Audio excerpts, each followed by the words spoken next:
Feche os seus olhos. Hoje nós vamos falar. Uma outra coisa.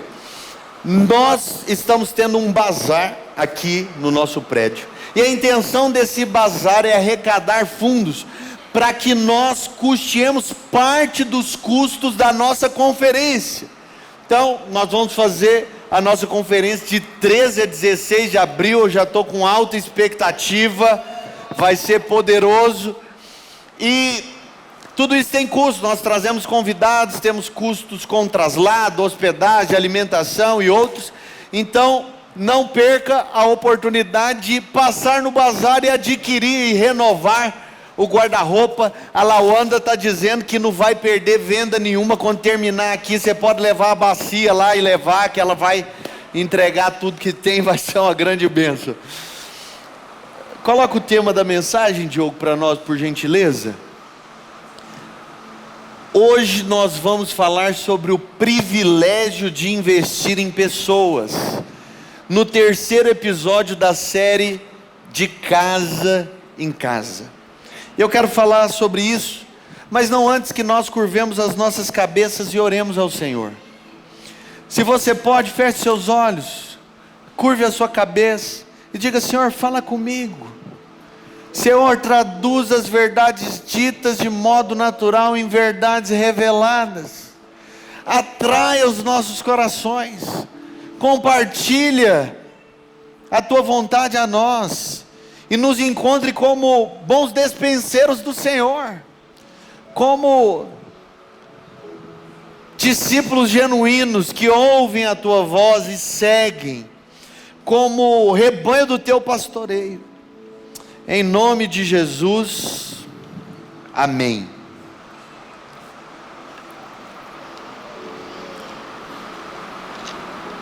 Então nós estamos no terceiro episódio dessa série, sendo que no primeiro episódio eu falei sobre a importância da vida em comunidade, e fundamentei que a sua importância se dava pelo fato de ser um lugar, a igreja local, os pequenos grupos de desenvolvimento dos santos, mas não apenas isso, um lugar para a prática do discipulado. E em terceiro lugar, uma oportunidade, um ambiente para se viver vida na vida. A igreja não é apenas um lugar para frequentar, é um lugar para se pertencer.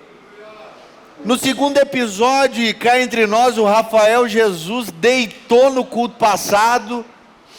Graças a Deus fiquei sabendo que ele não falou mal de mim pela primeira vez, porque toda vez que eu saio, o Rafael inventa modo de falar alguma coisa de mim. Pela primeira vez não aconteceu, mas ele falou sobre o que significa ser um discípulo de Jesus. E hoje eu quero falar sobre a alegria de investir em pessoas. E o Senhor tem falado de forma muito simples ao meu coração. E eu te faço uma pergunta: o que significa professar a fé cristã para você? Para você, o que é o cristianismo? Quando eu paro para pensar sobre esses assuntos, eu concluo que a obra do Calvário jamais poderia ser reduzida à finalidade de Jesus ter se entregado como um sacrifício vicário, simplesmente, meramente, para ele estabelecer uma nova religião. E quando eu uso o termo religião, que no original é religário ou religação, eu me refiro ao aspecto pejorativo, natural. Jesus não morreu na cruz simplesmente para estabelecer novos dogmas, novos ritos, novas tradições. Seria pequeno demais. E eu abro um parêntese. Os líderes cristãos com quem eu assento à mesa concordam com isso, que uma parcela de suas igrejas locais, da membresia de suas igrejas locais, frequentam suas reuniões dominicais simplesmente na finalidade de tirarem um peso da alma, por desencargo de consciência. Eu vou para a reunião da igreja para passar pela reunião do descarrego. Mas nós, com isso eu prossigo o raciocínio, de semelhante modo não podemos dizer que Jesus se entregou no madeiro, se fez maldição em nosso lugar, simplesmente para introduzir uma reunião dominical. Seria vazio, pífio, insignificante dizer que a obra da cruz, o aspecto substitutivo, se limita a isso. Se a gente olha a trajetória de Jesus enquanto na carne, nós concordamos que ele condenou aspectos como esse, ou esses, melhor dizendo, que eu acabo de citar, os quais eram praticados pelo judaísmo.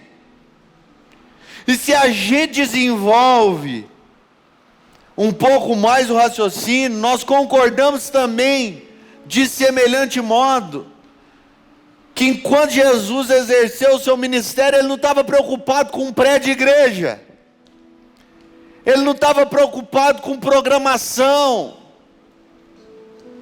como a gente ouviu na última mensagem da série. 66% do tempo de Jesus ele investiu em gente,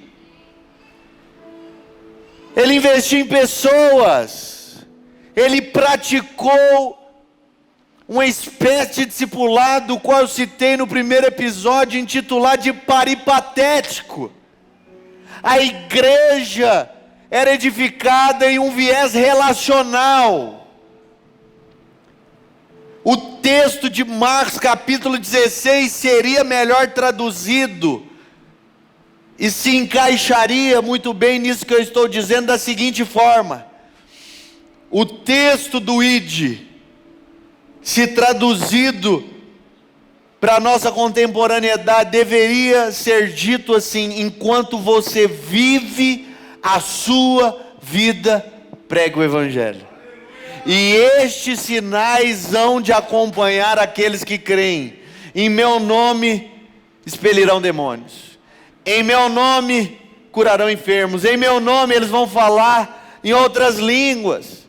Se eles beberem veneno mortífero, não lhes fará dano. Eles vão colocar as mãos sobre os enfermos e estes serão curados. Sabe, os milagres não aconteciam dentro do templo, mas majoritariamente fora deles.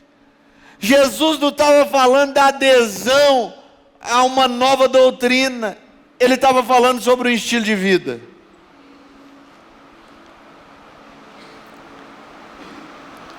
E deixa eu te contar duas histórias. A primeira delas, eu conversava com um pastor, amigo meu, que pastoreia uma igreja no interior do Mato Grosso. E ele estava falando o seguinte: rapaz, meu pai sempre investiu nos meus estudos, nos meus e dos meus irmãos, e pela graça de Deus eu me graduei em 2 formações superiores. Só que mesmo tendo me graduado em 2 formações, eu decidi ser pastor.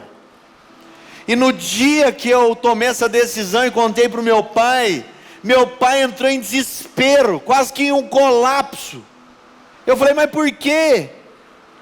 Ele falou: porque quando eu revelei isso, meu pai também revelou a motivação do coração dele. Ele falou: olha, eu me esmerei, me entreguei, me doei, tirei de onde eu não tinha para pagar as mensalidades da faculdade, para que quando eu chegasse à velhice, eu tivesse como ser mantido. Me entenda, todo filho com a motivação correta, em uma situação de necessidade, ampararia o pai. Mas dizer que todo investimento aconteceu para culminar nisso, cá entre nós, não é nada louvável. Gente, só abro um parênteses. A gente está aqui no último piso desse prédio de 3 andares e tem esse desconforto da telha, mas finge demência e me ouve. Mas deixa eu te contar uma outra história. Eu posso contar com vocês? Vocês vão pregar comigo hoje aqui? Me ajuda aí, sogrinha. Deixa eu te fazer uma pergunta. Quem aqui é casado? Eu vou aprofundar um pouco mais. Quem aqui já não mora mais com seus pais? Levanta a mão. Quando você foi sair da casa dos seus pais, sua mãe ou seu pai chegaram em você e tiraram ali um livro caixa e começaram a falar: ó, com fralda eu gastei 5.000 reais, com lenço umedecido eu gastei 1.000, tá barato, né? Com as roupas do seu enxoval eu gastei 7. Olha, o mobiliário que eu investi totalizou o valor de 20.000 reais. A sua faculdade custou XYZ o casamento. Concluo, eu ouvi dizer que um filho até a faculdade custa 1 milhão de reais. Eu te faço uma pergunta. Olha o Wagner dando glória a Deus aí. O Wagner está orando em línguas. Xarabababa, xarabababa. Ainda bem que os irmãos dessa igreja são tudo ricos aqui, tudo próspero. Como próspera é a alma deles também. Mas gente, eu te faço uma pergunta. Isso aconteceu com alguém aqui entre nós? Sabe por que isso não aconteceu? Eu te digo, porque o amor não faz conta. Você não investe no seu filho querendo saber o que ele vai te dar em troca. Você não investe no seu filho na expectativa de que haja reciprocidade. Cá entre nós, porque essa é uma das métricas do amor. O amor, ele não busca os seus próprios interesses. Ele não se conduz inconvenientemente. Ele não é egoísta, ele não arde em ciúmes. Ele não se ufana, ele não se ensoberbece, ele tudo crê, tudo sofre, tudo suporta, tudo espera. Ele jamais acaba. E aí eu quero entrar num texto, que vai ser o texto base. Não vai ser um sermão textual como de costume, a gente não vai seguir o mesmo capítulo, vai ser um sermão expositivo, mas em um viés temático. João capítulo 13, versículo 1, é o relato do lava-pés. Está escrito aqui na ARA. Ora, antes da festa da Páscoa, sabendo Jesus que era chegada a sua hora de passar desse mundo para o Pai, tendo amado os seus que estavam no mundo, amou-os pela metade. Amou-os quando eles mereciam. Amou-os quando ele tinha vontade. Tendo-os amado, amou-os até o fim. Deixa eu te falar, é nesse mesmo texto que é feita a menção de que Judas iria trair Jesus. Nesse texto, Jesus desce a escada da humilhação. Por que é que ele desce a escada da humilhação? A gente já falou sobre isso quando a gente ensinou no Evangelho de João. Mas o que acontece? Se um homem era próspero, ele tinha um escravo para lavar os pés do visitante. Se ele era um cara que não era tão próspero, mas celebrava a visita, ele mesmo lavava os pés. Mas se ele estava recebendo ali qualquer pessoa, ele só colocava uma bacia e a toalha, para que o próprio visitante lavasse os pés. E o que está acontecendo? Jesus era Deus, o Deus que se fez gente. Ele vai comer com os discípulos, e ao invés de colocar a bacia para que eles se lavem, ele mesmo se cinge uma toalha e se coloca na posição de escravo, lavando os pés dos apóstolos. Por que é que ele os ama até o fim? Em primeiro lugar, ele os ama até o fim porque, me entenda, um pai, ele tira da boca para pôr na boca do filho. Ouso dizer que um pai já não tem mais tanta reputação, já não tem reputação alguma. Mas não apenas isso, ama-os até o fim, por quê?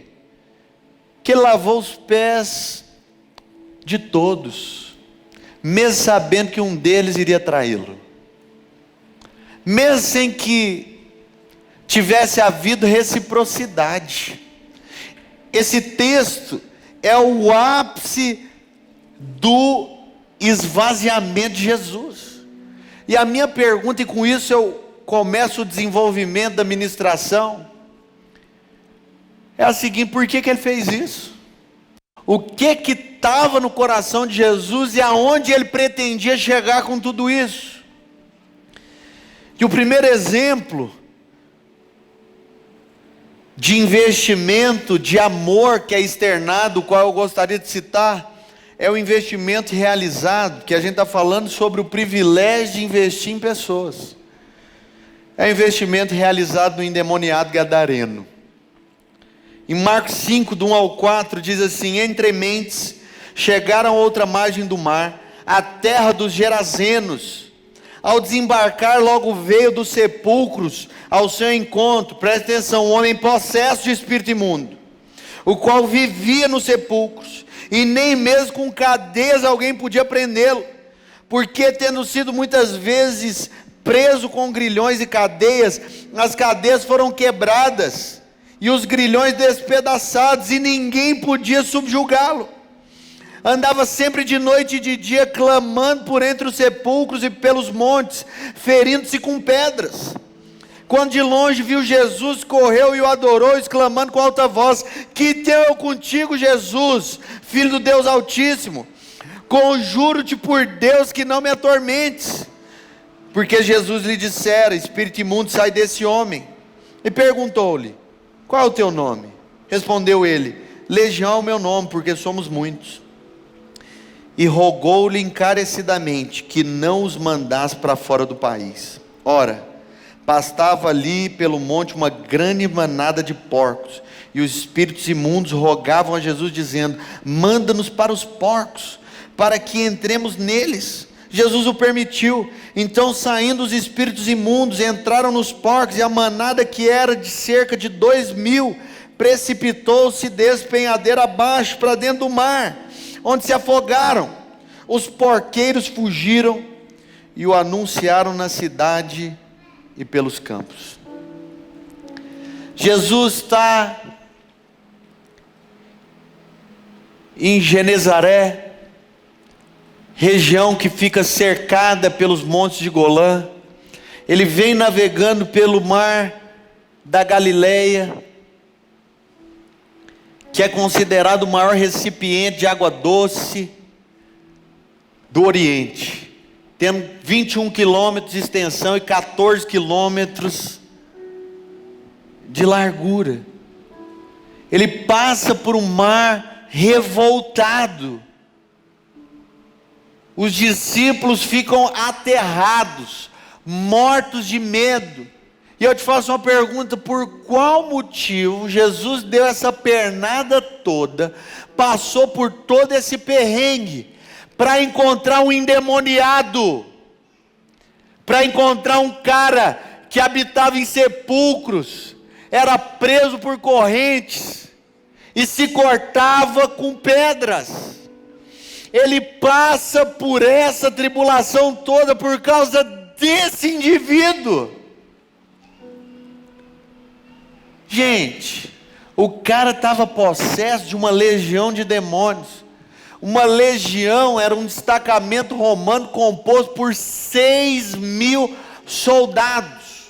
O cara estava numa situação que se você espirrasse perto dele, ele manifestava. Atim!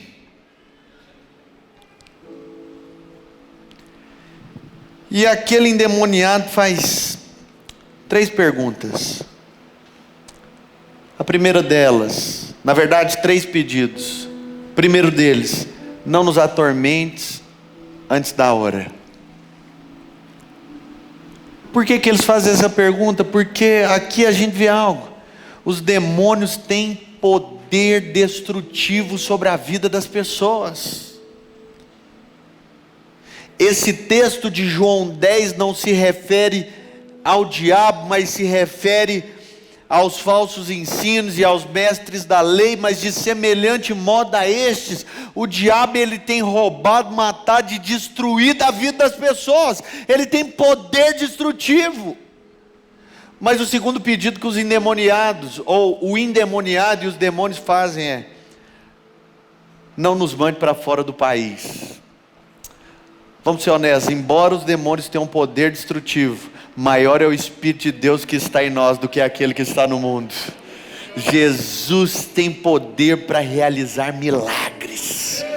Pode ser que existam pessoas destruídas, possuídas por espíritos malignos e vivendo uma vida atormentada, mas o Espírito do Senhor Deus está sobre nós e Ele nos ungiu para pôr em liberdade os algemados, para anunciar o ano aceitável do Senhor e o dia da vingança do nosso Deus. Mas o terceiro motivo, o terceiro pedido, e é com isso que eu quero me deter nesse tópico. Eles falam: permita que entremos nessa manada de porcos. E é aí que mora o problema. Porque Jesus fala: então entra nos porcos, 2.000 porcos. E os 2.000 porcos se atiram precipícios abaixo. E os porqueiros ficam como? Atormentados. Atormentados por quê? Porque eles ali tiveram prejuízo econômico, prejuízo financeiro. Para eles mais importava o retorno que os porcos iriam trazer do que a salvação daquele indivíduo. E isso apenas evidencia a nossa escala de valores. Presta atenção, que é para nós essa mensagem. Muitas vezes a nossa atenção, as nossas prioridades, os nossos investimentos estão focados aonde Jesus não está. Deixa eu te dar uma palavra que Jesus falou comigo essa semana. Jesus só reafirmou, ele falando: Rodrigo, eu vou te prosperar com aquilo que eu te chamei para fazer. Então não fica tentando, embora você tenha condições naturais de fazê-lo, de investir o seu tempo e os seus recursos naquilo que eu não te mandei fazer. E qual que é o nosso grande problema? É que muitas vezes a gente está levantando como prioridade o que Jesus não tem como prioridade. Meu Deus do céu. Qual que era a prioridade de Jesus? Era a rentabilidade.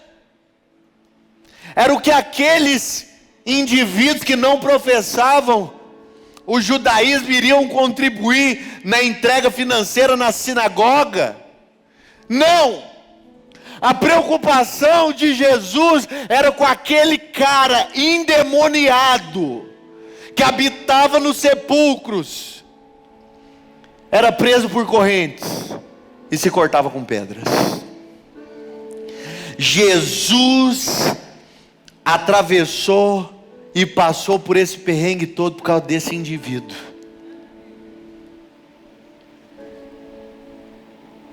Eu estava me lembrando de uma música, e a música é do South Band. Eles cantam assim: foi de graça que eu recebi, o que o mundo inteiro não pôde comprar.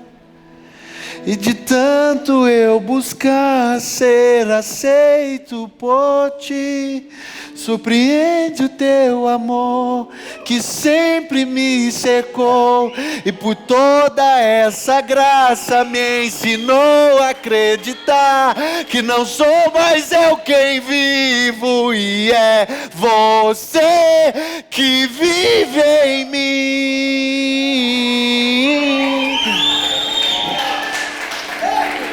Sabe de uma coisa? Ele foi atrás desse endemoniado gadareno para salvá-lo de graça. E se eu e você recebemos de graça, a recomendação bíblica é que devolvamos de graça também. Sabe de uma coisa? O que eu aprendo com isso aqui? A redefinir as minhas prioridades. Porque nem sempre aquilo que é prioridade para mim pode ser rentável, pode ser interessante, mas nem sempre o que é prioridade para mim é prioridade também para Jesus. Você tem peito para deixar Jesus redefinir as prioridades da sua vida?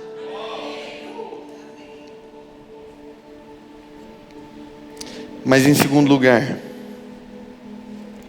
a mulher samaritana.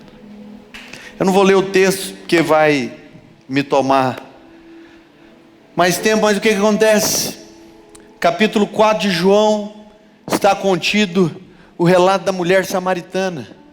E uma das coisas que está aqui é que a Escritura diz que era necessário que Jesus passasse por Samaria.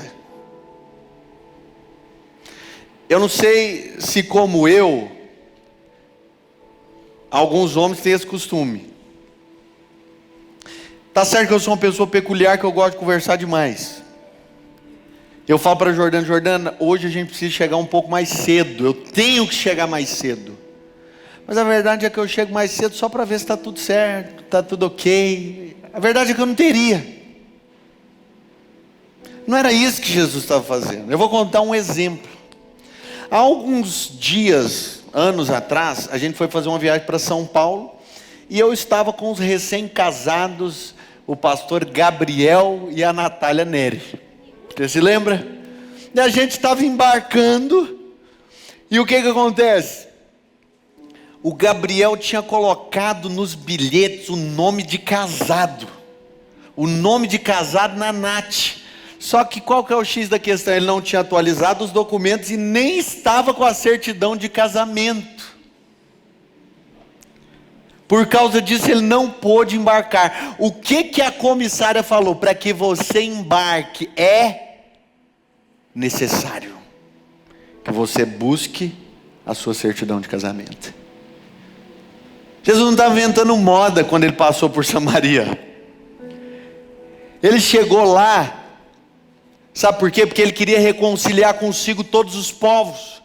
Uma das outras coisas que a gente observa no texto é que é dito, João fala que os judeus não se davam bem com os samaritanos. Por que não se davam bem? Porque os samaritanos eram um povo misturado, mestiço. Começou a se misturar lá na época de Neemias e Esdras. A promessa de Deus era para o povo e para a cidade. Então existia um conflito étnico, racial. Não dava certo. Jesus vem só para o judeu. O que Jesus estava falando? Gente, não me coloca nessas bagunças de vocês aí não. Vocês ficam arrumando confusão. Vocês ficam polarizando as coisas. Eu sou de Paulo, eu sou de Apolo. Eu sou de esquerda, eu sou de direita. Pé de pato, mangalô 3 vezes. Eu vim reconciliar todos os povos e fazer de 2 um.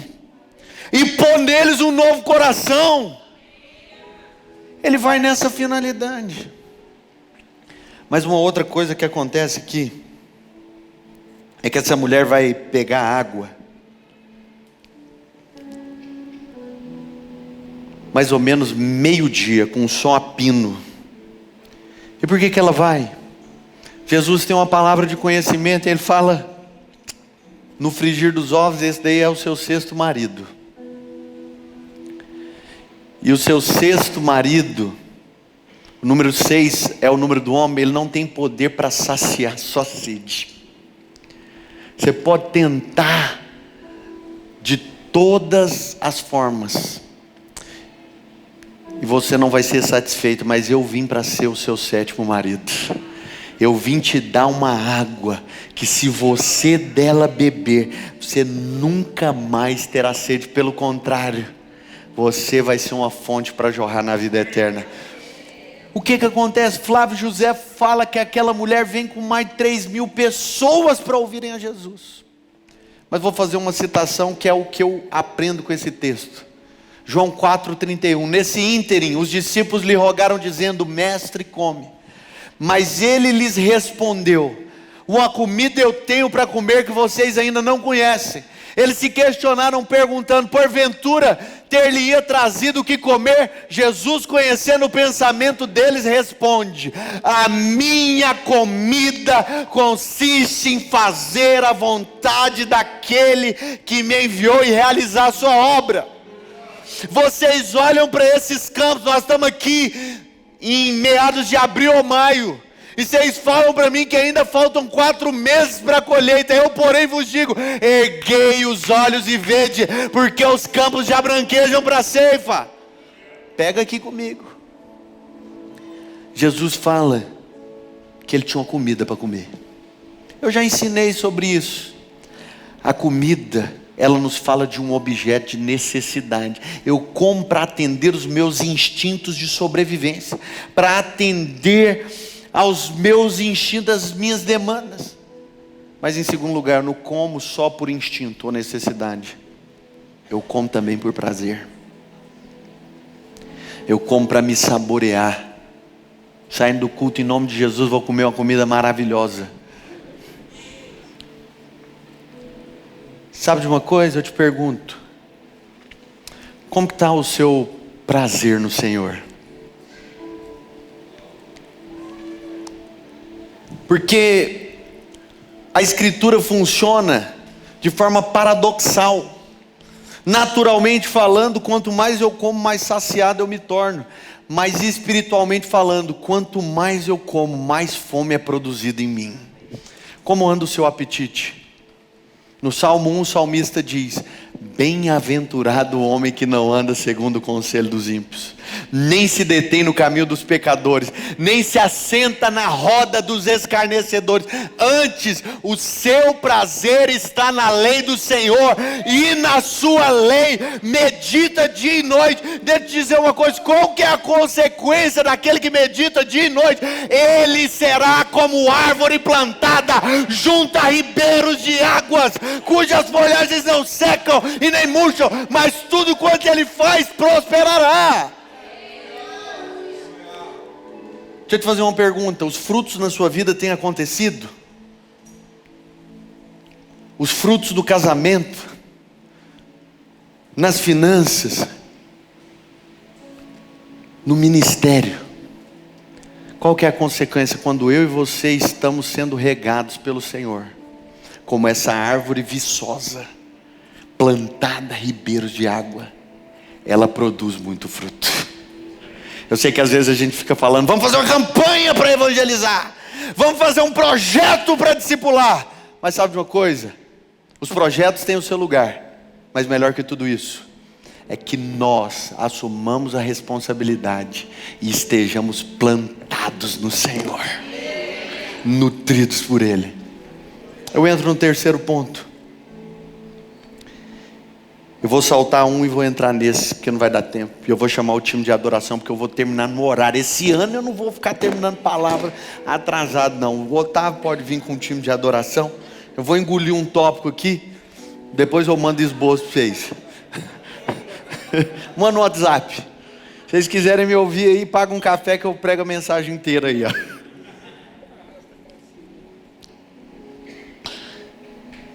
Esses dias eu estava lá no Recife, né? Aí um irmão muito faminto, ele falou: nossa pastor, estou aprendendo tanto com você. Ele ficou responsável por levar. Nossa pastor, será que não tem como eu te pagar para você me ensinar, não? Aí eu fiquei indo, né? Falei: Deus, tem que trazer uns desses aqui para Goiânia, porque eu ensino de graça e o povo não quer me ouvir. Eu falei: eu estou lá falando de graça e o povo não ouve, o cara quer pagar para me ouvir. Eu falei: eu vou te ensinar de graça aqui. Ai, brincadeiras à parte. Mas em primeiro lugar, nós precisamos aprender a redefinir nossas prioridades. Em segundo lugar, nós precisamos desenvolver no Senhor o nosso prazer. Você já pode vir com todo mundo comigo aqui? Eu ia citar o exemplo de Lázaro. Na verdade, eu vou só citar. O que a gente percebe? No capítulo 11, a palavra de Deus diz que Jesus amava Marta, Maria e Lázaro. Versículo 15. Jesus amava Marta, Maria e Lázaro. Me responde uma coisa. Por que Jesus amava Lázaro? Quantas vezes você vê na escritura escrita assim: e disse Lázaro? Você não vê nenhuma, porque não existe. E sabe o que é que eu aprendo através da vida de Lázaro? É que mesmo sem que haja resposta da nossa parte, mesmo que nós sejamos o Lázaro de um talento, para Jesus nós somos uma pedra de grande valor. Existem pessoas que às vezes aparecem no nosso caminho, naturalmente falando, não tem nada para oferecer, não tem nenhum potencial, mas Jesus vai para Betânia por causa desse Lázaro. Jesus faz uma viagem de um dia por causa desse Lázaro. Betânia era um lugar favorito de Jesus. Em Betânia Jesus é batizado. Em Betânia os apóstolos são comissionados. Em Betânia aquela mulher lava os pés de Jesus, enxuga os pés de Jesus. Em Betânia, mortos são ressuscitados. Sabe por quê? Porque existia uma atmosfera espiritual em Betânia. E eu quero declarar que a Dínamos Goiânia será como Betânia. Será uma igreja, um ambiente que celebra pessoas, mesmo sem potencial, mesmo sem qualificação alguma. Nós seremos como Betânia, e por causa desse ambiente em nós, os milagres eles não vão deixar de acontecer. Mas em quarto lugar, Marcos 16, 7 diz assim: mas ide, aqui está falando da ressurreição de Jesus, dizei aos seus discípulos. Os anjos estão falando para as Marias que foram encontrar Jesus no sepulcro, e eles estão falando: mas ide, dizei aos seus discípulos e a Pedro, que ele vai adiante de vós para Galiléia, lá o vereis, como ele vos disse. Deixa eu te fazer uma pergunta. Por que o anjo não falou: vai, dize aos discípulos e a João? Porque afinal de contas João era o discípulo amado. João teve a liberdade de reclinar a cabeça no peito de Jesus. A mãe de Tiago e João fez um pedido meio que indiscreto para Jesus, pedindo para um dos filhos sentar à direita e outro à esquerda. Pediu predileção para eles, falou privilégio para eles. Mas não é a respeito de João que os anjos falam.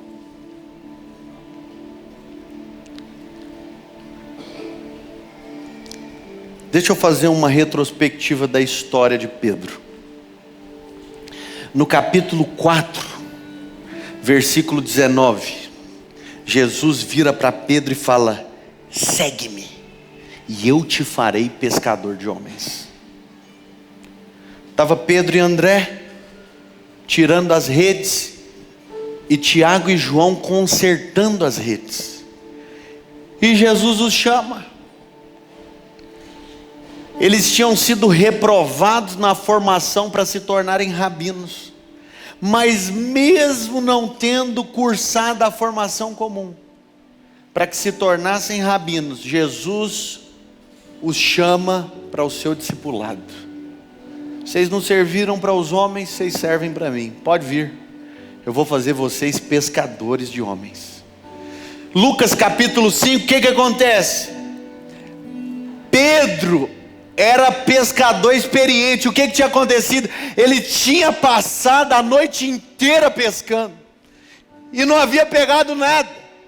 E aí Jesus fala para ele: pode jogar a rede à direita do barco. E a Bíblia relata que esse foi o ocorrido de uma pesca maravilhosa. Eles tiveram que chamar os barcos vizinhos, porque o barco em que eles estavam quase foi a pique. E aí, diante desse milagre, o que Pedro fala para Jesus? Jesus, retira-te de mim, porque eu sou pecador.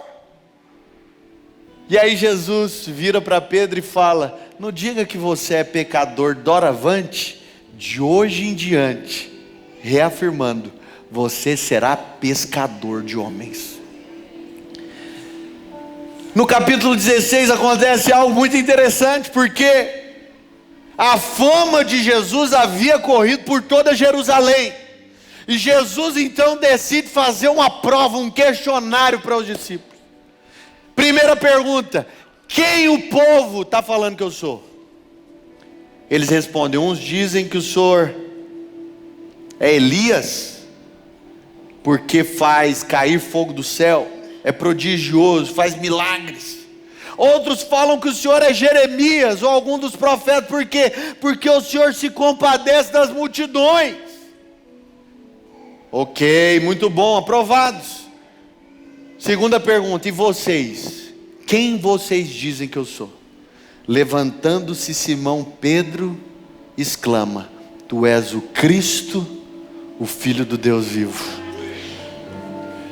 Bem-aventurado é Simão Barjonas, porque não foi carne nem sangue que te revelaram, mas meu Pai que estás no céu. Eu também te digo, estou atestando aqui, esse cara entendeu.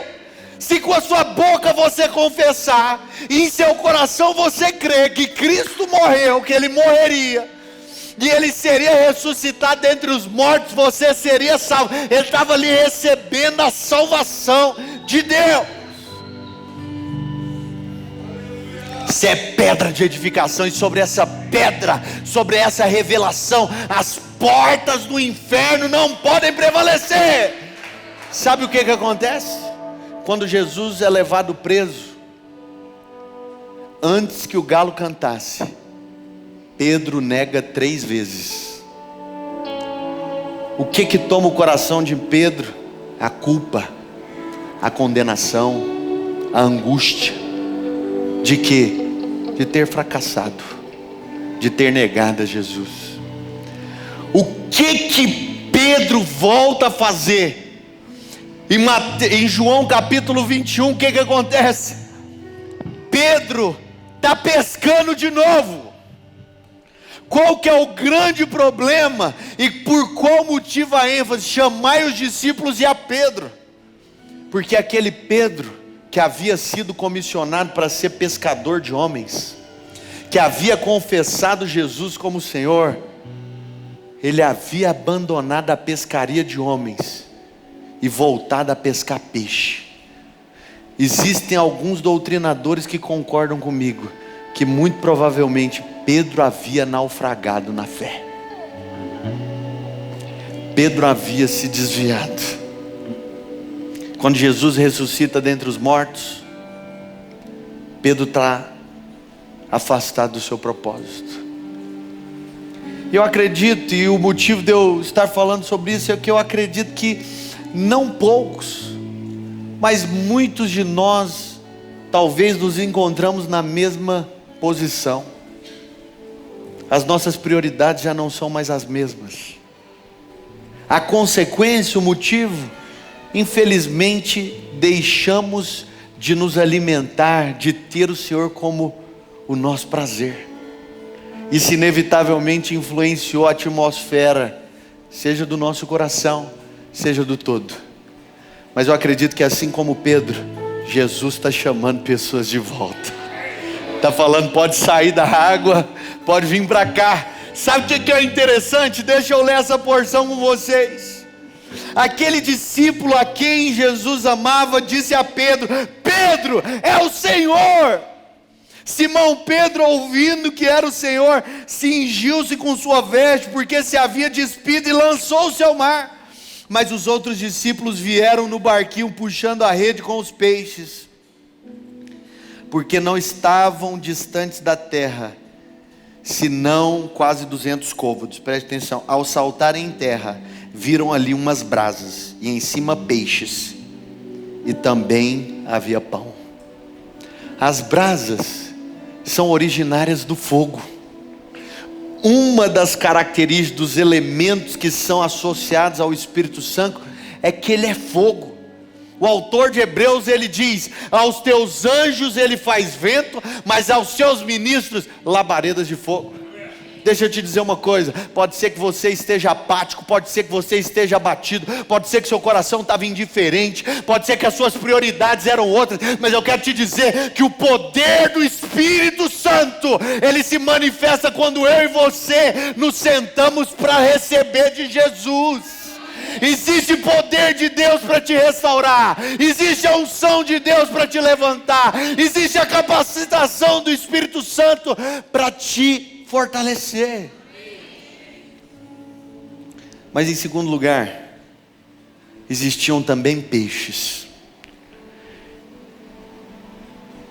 O que acontece? Mais uma vez eles estavam pescando e começaram a ter dificuldades, mas eles jogaram a rede e pegaram 53 tipos ou espécies de peixe. Os peixes vão nos falar de quê? Se você lembra da primeira multiplicação, tinha o quê? 5 pães e 2 peixes. Se você lembra da primeira pesca, da pesca maravilhosa, o que que tinha? Peixe. Agora de novo, o que que tem? Peixe. Esse peixe nos fala de quê? Esse peixe nos fala de milagres. Deixa eu te dizer uma coisa, quando eu e você estamos plantados em Jesus, independente das circunstâncias, quando eu e você somos como essa árvore plantada, os milagres acontecem de forma cotidiana. Mas em terceiro lugar, existiam brasas, existiam peixes, mas existia também um pão. 1 Coríntios capítulo 11. Você não tem casa onde comer? Porque chegando na reunião da igreja, cada um come apressadamente o seu pão. Esse lugar não é para comer pão, esse lugar é para partir o pão. Sabe de uma coisa? Por que muitos de nós às vezes nos desanimamos, nos esfriamos? Que a gente estava muito mais preocupado só com comer, ao invés de partir. A reunião da igreja não tem em vista que nós apenas comamos, tem a intenção de que nós partamos o pão, porque é quando eu e você que partimos o pão, os nossos olhos são abertos. Eu não quero que a nossa comunidade seja uma igreja que apenas está preocupada em matar a fome de gente, está preocupada apenas em saciar a fome de pessoas. Esse é um lugar onde eu e você vamos assentar as mesas, os nossos pés ficarão encobertos, e a única coisa que vai nos importar são os olhos. Não vai faltar comunhão nesse lugar, não vai faltar vida na vida nesse lugar. Eu quero te convidar a ficar de pé, para que nós encerremos essa reunião.